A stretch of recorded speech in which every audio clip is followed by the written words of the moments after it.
કે વીર ધવલ વાઘેલો એ પાટણની ગાદી ઉપર જેથી એમનું શાસન તપે સાહેબ કેટલા ઉજળા ઇતિહાસો આ ઉત્તર ગુજરાતની ધરતીમાં પણ આ બધા ઇતિહાસો ધરતીમાં ધરબાઈને પડ્યા છે ને એનું દુઃખ લાગે ક્યારેક આ સ્ટેજ ઉપર બેહીએ ને વીર ધવલ વાઘેલાનું પાટણની માથે શાસન અને એમની ચિતા શમશાનના અંદર તૈયાર કરવામાં આવેલી એ પાટણના વાઘેલા રાજવીને મૃત શરીર શમશાનમાં જ્યારે લઈ જવામાં આવ્યું ને કેટલાય નગરના સેવકો નગર શેઠો રાજ્યના મંત્રીઓ ધ્રુવ કે આહુડે રડતા હતા અને ચિતા ઉપર જ્યારે રાજાનું સબ મૂકીને અગ્નિ દેવામાં આવીને ત્યારે સાહેબ કેટલાય નગરના પ્રજાજનો સેવકગણો અને મંત્રીઓએ ગડગડતી દોટ મૂકી અને ભડકા બળતી ચિતા ઉપર પોતે કૂદી જઈને પોતાની જાતને સમર્પણ કરી દીધી હતી કે હવે અમારો રાજા વાઘેલો નથી ને તો અમને જીવવામાં કાંઈ મજા નથી,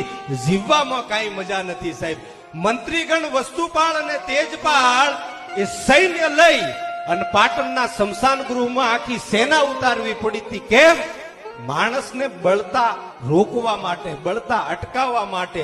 એ રાજા કેટલો પ્રિય હશે એ પ્રજાજનો માટે સાહેબ કે રાજાના ગયા પછી પ્રજાજનો પોતાની સ્વેચ્છાએ કે અમારો રાજા હવે આ દુનિયામાં નથી ને અમને જીવવાનો કોઈ અભરખો નથી ગડગડતી દોટ મૂકી અને ચિતામાં બળીને ખાક થઈ ગઈ. સાહેબ એ પ્રજા કેટલી મહાન હશે, એ રાજાનું રાજ્ય કેટલું મહાન હશે. અરે સિદ્ધરાજ જયસિંહના ગયા પછી આ સત્ય ઘટનાનો પ્રસંગ બાપુ આ ક્યાંય કોઈ કહેતું નથી. મને એમ થાય કે એટલા સુરવીરોની વાતોમાં ક્યાંય મારા પાટણના રજવાડાનું નામ ને નિશાન નથી સાહેબ. જેના ગીતો ગાયા, રાહડા ગાયા, એટલા રાજવીઓને ખોટી રીતે ચિતરી નાખ્યા. કેમ આનો ક્યાંય વિરોધ નથી?